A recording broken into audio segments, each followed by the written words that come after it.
Монголия Казакстандын эң маанилүү өнөктөштөрүнүн бири. Эки элдин жалпы салттары жана маданий тарыхый тамырлары бир. Бул тууралуу мамлекет башчысы президент Ухна Гейн Хурелсух менен чакан жана кеңейтилген курамда жолугушууда билдирди. Бул Касым-Жомарт Токаевдин мамлекет башчысы катары Монголияга болгон алгачкы сапары. Ошондуктан тараптар бул сапар эки өлкөнүн мамилелерин стратегиялык өнөктөштүк деңгээлине алып чыгат деп ишенишет.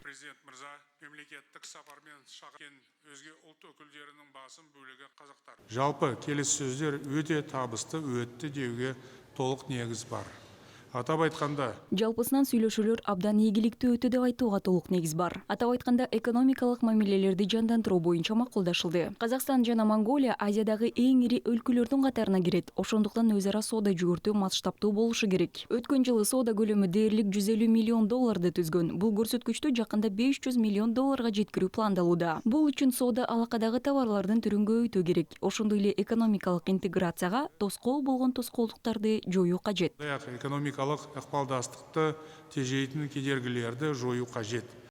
Тараптар эки тараптуу соода экономикалык кызматташууга импульс бере турган жол картасын кабыл алышты. Мындан тышкары ар түрдүү тармактар боюнча 10 документке жана Казакстан менен Монголиянын ортосунда стратегиялык өнөктөштүктү түзүү жөнүндө декларацияга кол коюлду. Касым-Жомарт Токаев айыл чарба, тоо кен иштери, энергетика тармагындагы долбоорлордун маанилүүлүгүн өзгөчө белгиледи.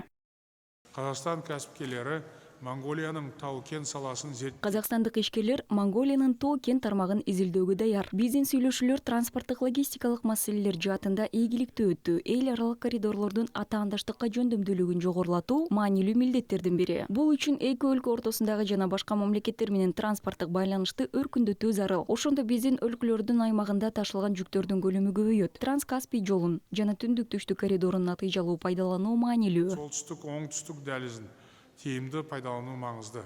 Казакстан Республикасы Борбордук Азиядагы Монголиянын стратегиялык өнөктөшү болгон алгачкы мамлекет. Биз буга кубанычтабыз. Биздин расмий сүйлөшүүлөр ичкердик мүнөзү боюнча жылуу жана ийгиликтүү өттү. Буга байланыштуу биз 30 жыл ичиндеги жетишкендиктерибиздин жыйынтыгын чыгардык. Биз кызматташуубузду жаңы мазмун менен байытуу, байланыштын бардык чөйрөсүн мындан ары кеңейтүү боюнча жемиштүү пикир алмаштык. Казакстан Монголия менен Алтай туристик кластерин өнүктүрүүгө жана жалпы туристик маршруттарды түзүүгө кызыктар. Мындан тышкары Касым-Жомарт Токаев өлкөнүн жогорку окуу жайлары монгол студенттерине бөлүнгөн квоталарды көбөйтөөрүн белгиледи. Бул өлкөдөгү казак диаспорасы бекем достуктун алтын көпүрөсү экенин белгилебей коюуга болбойт. Президент кандаштарга кам көргөндүгү үчүн өзгөчө ыраазычылык билдирди. Ал ошондой эле Монголиянын президенттин келэрки жылы мамлекеттик сапар менен Казакстанга келүүгө чакырды.